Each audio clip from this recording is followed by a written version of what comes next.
আরো একবার চলো ফিরে যাই পাহাড়ের ওই বুকেতে দাঁড়াই।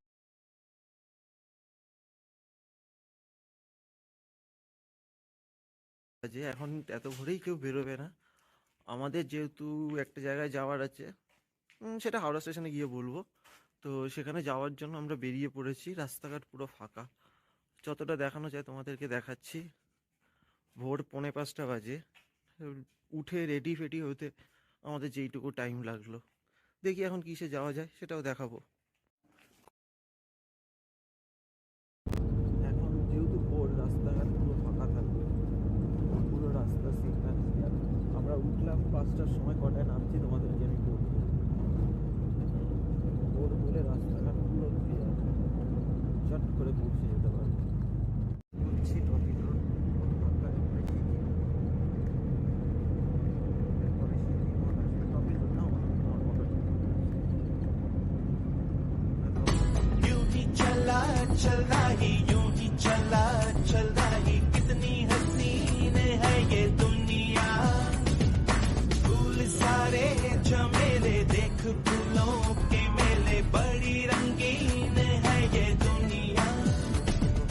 रुम दुम दाना रत दुम दाना रुम दुम दाना रत दुम दाना रुम। চলে এসছি হাওড়া স্টেশনের প্ল্যাটফর্মের দিকে যাব। আর তোমাদের সাসপেন্সে রাখবো না। আমরা আজকে যাচ্ছি হচ্ছে ঘাটশিলা 12021 আপ পারবিল জনশতাব্দী এক্সপ্রেসে, যেটা হাওড়ার থেকে ছাড়বে 6টা 20-তে আর ঘাটশিলায় পৌঁছে দেবে 9টা 3 মিনিটে। আমাদের টোটাল জার্নিতে 212 কিলোমিটার জার্নি। আর হল্ট আসবে মোস্ট প্রবাবলি 3টে। তো আপাতত স্টেশনের ভেতরে যাওয়া যাক। স্টেশনে গিয়ে ট্রেন খুঁজে আমরা উঠবো। আপাতত স্টেশনের দিকে যাচ্ছি। আমাদের আর সাসপেন্সে রাখলাম না তোমাদের জন্য। এখন স্টেশনের দিকে আস্তে আস্তে অগ্রসর হচ্ছি। দোকানটার থেকে আমরা একটু চা খাওয়া, সকালে চা খাওয়ার জন্য ওয়েট করলাম। একটা চা 20 টাকা। আর তার সাথে সভ্য কি নেয় আমি দেখি। 8-10 মিনিট লেট করে খড়গপুর স্টেশনে ঢুকি। এই হলো খড়গপুর স্টেশন। এখান থেকে বিভিন্ন জায়গার ট্রেন পাওয়া যায়। ভারতবর্ষের দীর্ঘতম রেল স্টেশন এটি। এখানে আইআইটি কলেজ যেতে সেটা এখানে অবস্থিত। এছাড়া এখানে অনেক কিছু দেখার জিনিস আছে। এখানে অবশ্যই তোমরা একবার এসো, দারুণ জায়গা। এখান থেকে বিবি বললাম যেরকম এই একটা উল্টিপাল্লা ট্রেন হাওড়ার দিকে যাচ্ছে। আমাদের ট্রেন 10 মিনিট লেট করে যাবে। ঠিক আছে, 10 মিনিটটা দেখি এখানে যদি কিছু খাবার পাওয়া যায় আমরা খাবো, যদি ওঠে।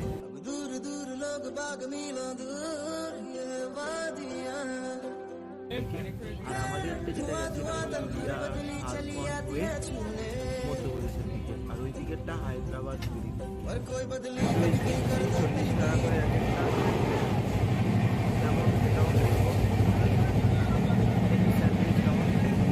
তার গন্তব্যের দ্বিতীয় হল ঝাড়গ্রামে চলে এসছে। ঝাড়গ্রাম পশ্চিমবঙ্গের সীমান্ত একদম শহর। এর পরের স্টেশনেই আমরা নামবো। তো স্টেশনটা দেখাচ্ছি, খুব সুন্দর স্টেশন দেখতে পাচ্ছ। আমরা পরের স্টেশনেই নেমে যাব। এখানে আমাদের হল্ট হচ্ছে 4 মিনিট।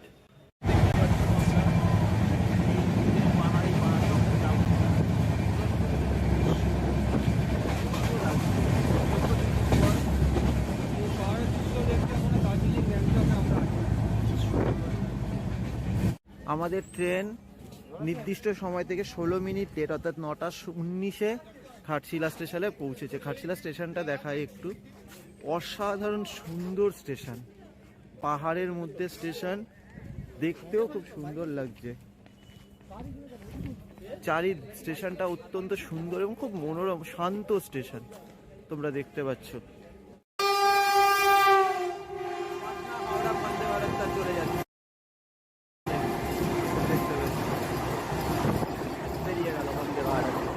ব্রিজ দেখতে পাচ্ছ তোমরা। এখান থেকে সমস্ত কিছু ঘুরে যাওয়ার কত কি রেট দেখতে পাবে। এখানে এসেও নিতে পারো বা হোটেলে গিয়েও নিতে পারো। সৌরদ্বীপ এখন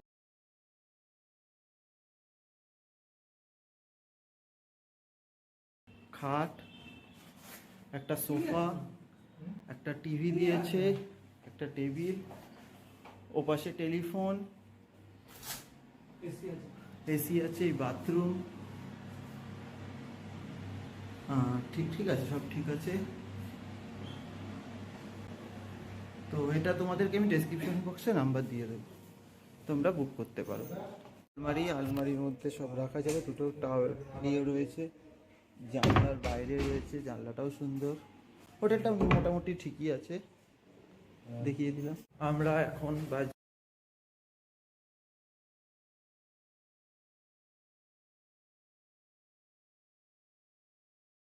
চাই তোমাদের গ্রাম্য পরিবেশটা দেখানোর জন্যই আমি করলাম। গিয়েছিলাম, এবার সামনের দিকে দেখাচ্ছে ওই দূরে পাহাড়, মানে আমি যাবো, কিন্তু আমি দেখিয়ে রাখছি কি সুন্দর লাগছে, দেখো মানে যাবো ওই পাহাড়ে উঠবো, পাহাড় থেকে নিচটাও দেখো কি সুন্দর লাগছে। খাবার অর্ডার দিলাম আমরা, দেশি মুরগি 2 প্লেট, আর সভ্য খাবে হচ্ছে মাছ। তো এই হচ্ছে দেশি মুরগি, একদম উনুনে রান্না হচ্ছে, দেখতে পাচ্ছ।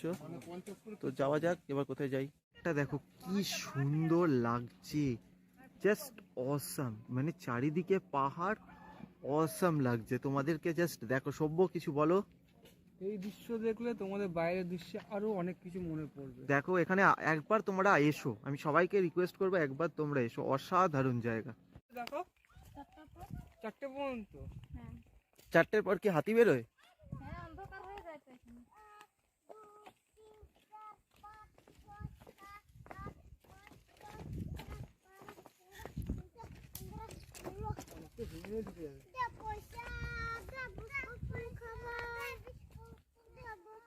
ওগুলোতে উঠালো না, ওঠা যায় না, উঠতে পারি না।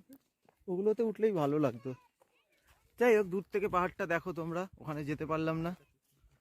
খুব সুন্দর পাহাড় দেখা যাচ্ছে। গাইডই ভরসা, মানে এছাড়া আর কোনো কিছু জীবিকা নেই এখন। হ্যাঁ, এখন আর কোনো নাই। এই জঙ্গলের কাঠ কেটে বিক্রি করতে হয়, তাছাড়া আমাদের কোনো অসুবিধা নেই। প্রত্যেক দিন কি লোক আসে? হ্যাঁ, আছে। এখন এই শীতকালটাই আসবে, আচ্ছা, রোদ পড়ে গেলে আর আসবে না। তখন তোমাদের চলে কি করে? তখন এই যে কেন্দু পাতা তোলা হয়, বিড়ির পাতা। বিড়ি বেঁধে হ্যাঁ, তোমরা আমরা বিড়ি বাঁধি নাই, ও পাতাগুলো আনে শুকনো করে আর বিক্রি করে। ও, কিরকম ইনকাম হয়? হ্যাঁ, তো যে 100টা তারা থাকবে, হ্যাঁ, 140 টাকা 150 টাকা এরকম বিক্রি হয়। 100টা পাতা 140 টাকা। হ্যাঁ, পাতা না, ও 20টা করে পাতা বাঁধে।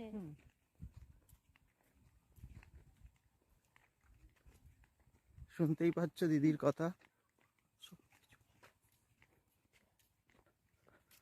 এই যে সভ্য, এই সৌর,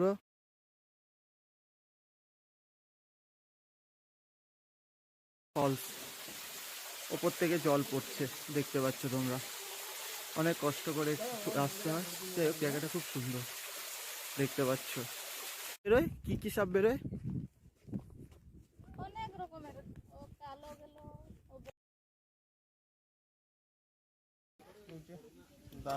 ডাল, আলু ভাজা আর নিরামিষ তরকারি, এগুলো, এটা 50 টাকা। আর মাংস নিলে 150 এক্সট্রা। আর মিল সিস্টেম না, যত ইচ্ছা। মিল আছে। আচ্ছা, আর মাছ নিলে মাছ ভাত 100 টাকা। 100 টাকা। আচ্ছা, শেষ হয়ে গেছে। এটা এটা বুরুন্ডি লেকে। তো কেমন লাগছে বলবো। খাবারটা কিরম লাগছে সৌরদীপ? টেস্টি, ভালো খাবার। আর মাংসটা একটু খেয়ে দেখ কেমন। মাংসটা পরে বলছি। মাংসটাও পরে বলছি। খুব টেস্টি এবং খুব নরম হয়। খেতে ভালো লাগছে তো, মানে টাকা ওয়াইজ ঠিক আছে। দেখো, আর সভ্য ভালো লাগছে।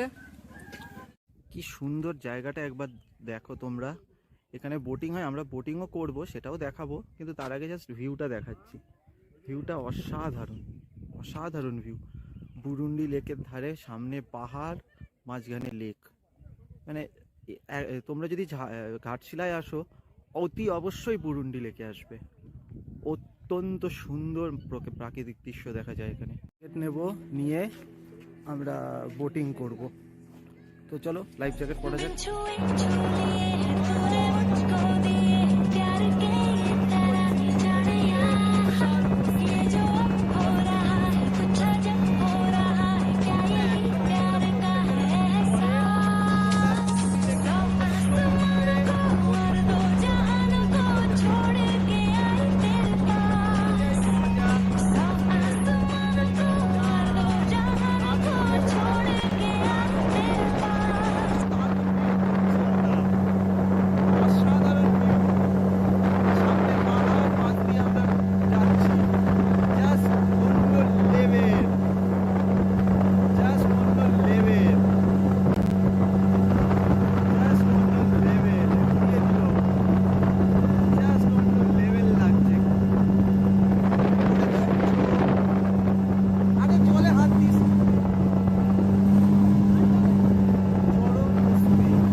ফুলডুঙরি পাহাড়ে উঠছি। এই পাহাড়ের বৈশিষ্ট্য হলো এই পাহাড়ে বিভূতিভূষণ বন্দ্যোপাধ্যায় আরণ্যক, অরণ্যের 3 রাত্রি, পথের পাঁচালী সহ বিভিন্ন উপন্যাস লিখেছেন। তো চলো তোমাদের দেখাই, উঠি পাহাড়ে যাচ্ছি, কি আছে গিয়ে দেখাবো তোমাদের। চলো চিত্রকূট পাহাড়ে ওঠা যাক।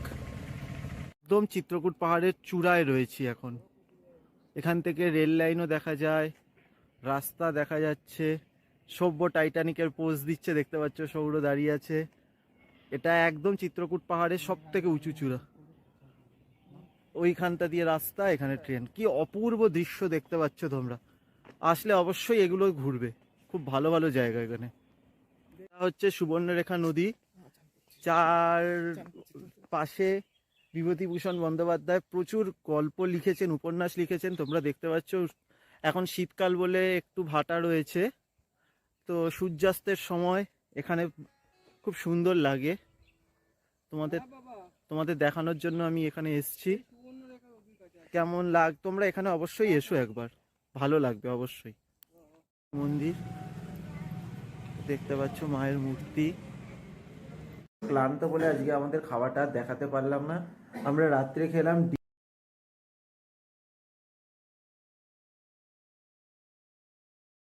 সকালের টিফিন কচুরি খেয়ে রামকৃষ্ণ মিশনের উদ্দেশ্যে রওনা দিয়েছি। ওখান থেকে দাদা যেখানে যেখানে যাবে আমরা সেটা তোমাদের বলতে থাকবো। চলো তাহলে ফার্স্ট রামকৃষ্ণ মঠের দিকে যাওয়া যাক, তারপরে দেখা যাবে। রামকৃষ্ণ মিশনে এসছি, রামকৃষ্ণ মিশনটা ঘুরে দেখব। রামকৃষ্ণ মিশন এখানকার অন্যতম দ্রষ্টব্য একটা স্থান। তোমরা আসলে আমাদের যে টোটো দাদা আছে নিজাম ভাই আর আরেকজন আছে, তাতে দুজনের নাম্বারই আমি দিয়ে দেব। তো তাদেরকে বুক করে চলে আসতে পারো, আমাদের হোটেলেও তোমরা উঠতে পারো, তার নাম্বারও দিয়ে দেব।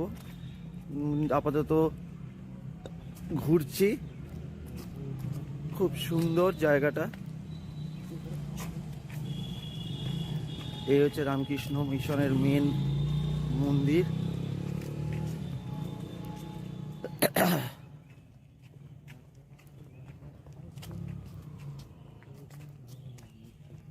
রামকৃষ্ণ মিশনের মেন মন্দির, রামকৃষ্ণ ঠাকুর শ্রী শ্রী রামকৃষ্ণর মূর্তি দেখতে পাচ্ছ। রামকৃষ্ণ মিশন থেকে বেরিয়ে গেছি। এখন কোথায় যাব দাদা? গৌরীকুঞ্জ, মানে যেখানে বিভূতিভূষণ বন্দ্যোপাধ্যায়ের বাড়ি। हम जो चलने लगे हैं ये रास्ते, मंजिल से बेहतर लगने लगे हैं ये रास्ते।